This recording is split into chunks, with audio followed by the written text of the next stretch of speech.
نحمدہ ونصلی ونسلم علی رسولہ الکریم اما بعد اعوذ باللہ من الشیطان الرجیم بسم اللہ الرحمن الرحیم لئن شکرتم لازیدنکم ولئن کفرتم ان عذابی لشدید صدق اللہ مولانا العظیم۔ ناظرین کرام، السلام علیکم ورحمۃ اللہ تعالی وبرکاتہ۔ شعبہ علوم اسلامیہ Institute of Southern Punjab Multan کے پروگرام ادراکیات کے ساتھ میں ہوں آپ کا میزبان سید افتخار علی گیلانی۔ ناظرین، آپ رمضان المبارک کی اسپیشل ٹرانسمیشن ملاحظہ فرما رہے ہیں۔ آج ہمارے پروگرام کا موضوع ہے روزہ اور شکر۔ اس اہم موضوع پر گفتگو کرنے کے لیے ہمارے اسٹوڈیوز میں موجود ہیں صدر شعبہ علوم اسلامیہ Institute of Southern Punjab Multan محترم جناب پروفیسر ڈاکٹر سعید الرحمان آوان صاحب۔ السلام علیکم ڈاکٹر صاحب۔ وعلیکم السلام۔ ڈاکٹر صاحب، سب سے پہلے تو میں بےحد ممنون ہوں کہ آپ اسٹوڈیوز تشریف لائے اور ایک اہم موضوع پر گفتگو کرنے کے لیے ہم نے آپ کو دعوت دی۔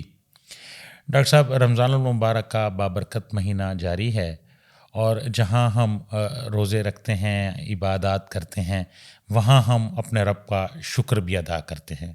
تو روزے اور شکر کا آپس میں کیا تعلق ہے؟ ہمارے ناظرین کو اس حوالے سے آگاہ کیجیے۔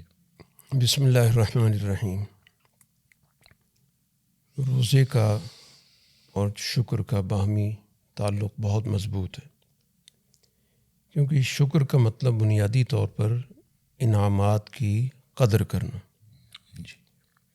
خاص طور پر وہ انعامات جو اللہ تعالیٰ نے ہم پر بطور انسان کیے اور بطور مسلمان کیے۔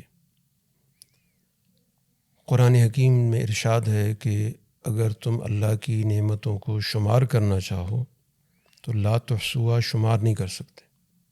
بالکل، یعنی ہمارا پورا وجود یہ اللہ کی نعمتوں کا مرکز ہے۔ بے شک۔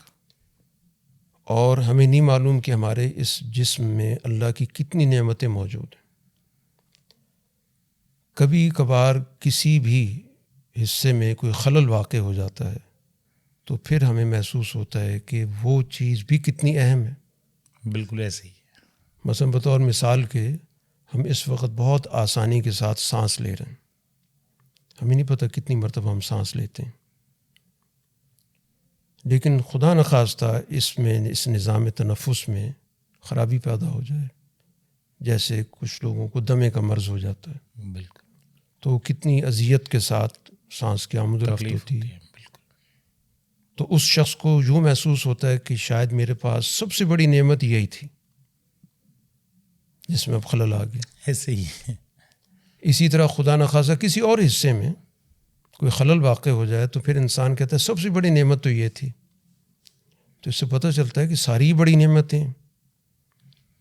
تو اس وجہ سے ایک تو اس انسان کو ہر وقت اس بات کا احساس رہنا چاہیے کہ میرا پورا وجود اللہ کی نعمتوں کی سبب موجود ہے، چل رہا ہے، کام کر رہا ہے، اور کسی وقت بھی اللہ تعالیٰ کی طرف سے اس نعمت میں خلل آتا ہے، وہ ایک قسم کا احساس دلانے کے لیے کہ آپ کے پاس بہت کچھ ہے، لیکن چونکہ وہ چیز روٹین میں بن گئی ہے تو روٹین کی چیز عادت بن جاتی ہے، یعنی وہ پھر احساس وہ نہیں رہتا جس کو ہم نعمت کہتے ہیں۔ جو کبھی کبھار کوئی چیز مل جاتی تو اس پہ ہم کہتے ہیں یہ اللہ کی نعمت ہے۔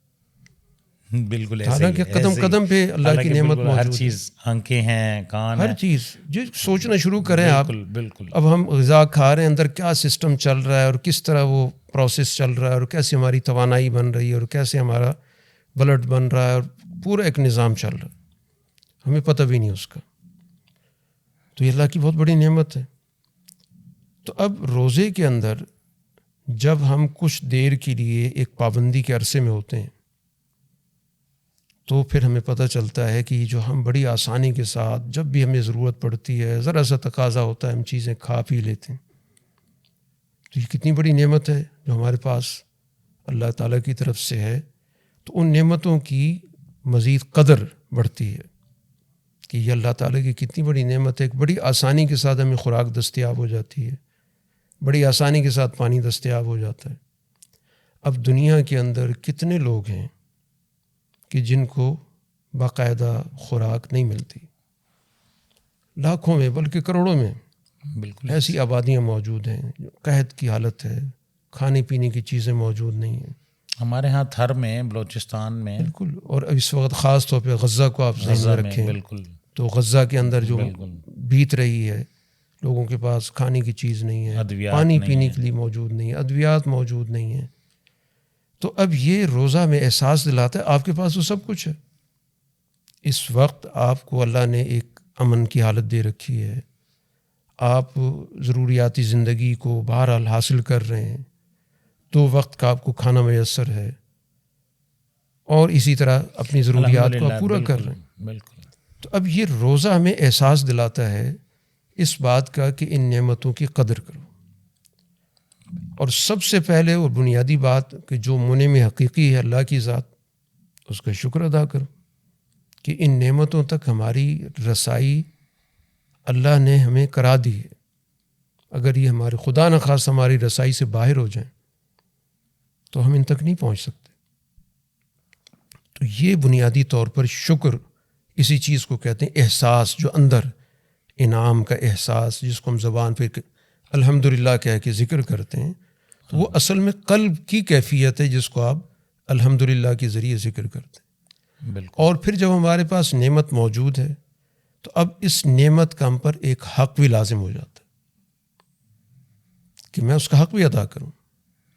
میرے پاس اگر ضرورت سے زائد وسائل آ گئے تو حق آئے گا مجھے اس میں سے ان لوگوں تک پہنچانا ہے جن کے پاس کچھ بھی نہیں ہے. یہ اس نعمت کا شکر ہے جو ہم پہ لازم کر دیا گیا. یا اسی طرح میرے پاس جسمانی طور پر کوئی صلاحیت موجود ہے اور دوسرا آدمی اس صلاحیت سے محروم ہے، تو میری یہ صلاحیت اس کے کام میں آئے. اچھا، یہ مشکل کام بھی نہیں ہے، زیادہ مشکل نہیں ہے، تو یہ صرف احساس کی ضرورت صرف احساس کی بات ہے. بالکل. اور جس کو بھی اللہ تعالیٰ عطا کرتا ہے دیتا ہے اس لیے کہ اس سے دوسرے کو فائدہ پہنچاؤ. اگر میرے پاس کچھ علم ہے تو میری ذمہ داری ہے کہ میں اس علم سے دوسرے لوگوں کو روشنی دوں. بالکل. اگر میں اس علم کو اپنے پاس روک کے بیٹھ جاتا ہوں تو قرآن حکیم نے کہا یہ تو کتمان علم ہے، علم چھپاتے ہو. یعنی مجھے یہ رائٹ نہیں ہے میں کہوں کہ میں نے سمجھا، میں نے جانا، میں نے محنت کی، میرا علم ہے. نہیں، آپ کے پاس آیا ہے تو یہ دینا ہوگا آپ کو، امانت ہے، اس کو آپ روک کے نہیں رکھ سکتے. تو کوئی بھی میرے پاس صلاحیت چاہے وہ مادی ہے یا معنوی ہے اس میں دوسرے کا حق آ جاتا ہے. جیسے رسول اللہ صلی اللہ علیہ وسلم نے فرمایا کہ تم راستے پر چل رہے ہو تو راستے کا حق ادا کرو. طریق. بالکل. وہ کیا ہے کہ وہاں پر کوئی ایسی نامناسب چیز ہے تو راستے سے ہٹا دو تاکہ لوگوں کے آمد و رفت میں. تو یہ راستے کا شکر ہے کہ تم راستے پہ چل رہے، تمہیں اللہ نے اس راستے پر چلنے کی استطاعت دی ہے اور تم اس اذیت والی چیز سے بچ گئے، تو تمہاری ذمہ داری کہ اس اذیت والی چیز سے دوسرے کو بچاؤ. اسی طرح وہاں پر کوئی بھی ایسی بات جو دوسرے کو سمجھانے کو نامناسب چیز ہو رہی ہے تو اس کو مناسب طریقے سے اس کو درست کرو، جس کو امر بالمعروف نہی عن المنکر کہا گیا کہ اچھی بات لوگوں کو سمجھاؤ، جو نامناسب چیز ہے اس میں لوگوں کو آگاہ کرو. تو مقصد کہنے کا کہ ہمارے پاس جو بھی نعمت ہے اس کا شکر جیسے ہم زبان سے ادا کرنے کے پابند ہیں، اسی طرح جو اس کا حق بنتا ہے پریکٹیکلی اس کو وہ بھی پورا کرنا ضروری ہے. بالکل. جس حوالے سے بھی ہے. مثلا اللہ نے مجھے آنکھ کی نعمت دی ہے، میں دیکھ رہا ہوں، تو اب اس کا شکر کیا ہوگا کہ میں اس آنکھ سے وہ کام لوں جس کی مجھے اجازت دی گئی. میں اس کام کو ایسی جگہوں پہ استعمال نہیں کر سکتا جہاں پہ مجھے منع کیا گیا، کہ میں کسی گھر میں جھانکنا شروع کر دوں کہ اللہ نے آنکھ تو دیکھنے کے لیے بنائی تھی، مجھے اس کی اجازت نہیں دی گئی، مجھے بتا دیا گیا کہ تمہاری یہ حدود ہے. تو اس طرح اگر ہم ہر ایک نعمت پہ غور کریں جو اللہ تعالیٰ نے ہمیں عطا کر رکھی ہیں، کچھ قدرتی دیں جس میں ہمارا کوئی عمل دخل نہیں. جیسے ہمیں اللہ نے انسان بنایا تو ہمارا تو اس میں کوئی ہم سے نہ مشاورت تھی نہ ہماری مرضی تھی، اللہ نے بنا دیا. ہم کس گھر میں پیدا ہوئے، کس ملک میں پیدا ہوئے، کس شہر میں، یہ اللہ کے انعام ہیں. اب ان انعامات پہ جتنا شکر ادا کیا جائے کم ہے. مثلا اللہ نے ہمیں ایک مسلمان خاندان میں پیدا کر دیا، ہم اس ابتلا اور آزمائش سے نہیں گزرے جن سے وہ لوگ گزرتے ہیں جو اپنے فیصلے سے ایمان لاتے ہیں، اپنے گھروں کو چھوڑتے ہیں، اپنے کاروباروں سے بے دخل ہوتے ہیں۔ بالکل، تو یہ اللہ تعالیٰ کا بغیر کسی ابتلا اور آزمائش کے ہم بڑی آسانی کے ساتھ ہم نے کلمہ پڑھ لیا الحمدللہ، اور ہمیں کسی قسم کا کوئی چیلنج، تو یہ اللہ کا اتنا بڑا انعام ہے کہ جس پہ ہمارے اندر کلمات تشکر زبان سے بھی آئیں اور اندر سے بھی ہمارے احساسات تشکر کے ہوں۔ تو روزے کے اندر اصل میں کچھ چیزوں سے ہمیں دور کر کے ہمیں ایک احساس دلایا جاتا ہے کہ دیکھ کچھ وقت کے لیے تمہیں بھوک لگی تو دیکھ لو کہ کھانا کتنا بڑا انعام ہے، اور وہ بھی تو لوگ ہیں جو ہمیشہ بھوکے رہ رہے ہیں، ان کے پاس کھانا موجود ہی نہیں ہے، یا اس قسم کا نہیں جس سے ان کی ضرورت پوری ہو، کوڑے کرکٹ سے جا کے اپنا بیچارے رزق تلاش کر رہے ہیں، پانی میسر نہیں ہے، جو پانی صحت کے قابل ہو جوڑوں سے پانی پیتے ہیں، جانور اور انسان ایک ہی جگہ سے پانی پی رہے ہیں۔ تو اس طرح گویا کہ ہمیں یہ احساس ہوتا ہے کہ ہمیں اللہ نے بہت کچھ دے رکھا ہے۔ الحمدللہ، یہ وہ چیز ہے جس کے نتیجے میں ہم ناشکری سے بچ سکتے ہیں، کفران نعمت سے بچ سکتے ہیں، اور کفران نعمت بہت بڑا گویا کہ گناہ ہے۔ لیکن کفر اور کفران یہ بہت کلوز ہیں، بہت قریب ہیں، تو کفران نعمت سے بچنا بہت زیادہ ضروری ہے، اور اس نعمت کا جو ہم پہ حق آتا ہے اس کو ہمیں ادا کرنا ہے۔ ہمارے پاس صلاحیتیں موجود ہیں، مادی صورت میں کوئی چیزیں موجود ہیں، بالکل، تو پھر ظاہر ہمیں دوسروں کو اس میں شریک کرنا چاہیے۔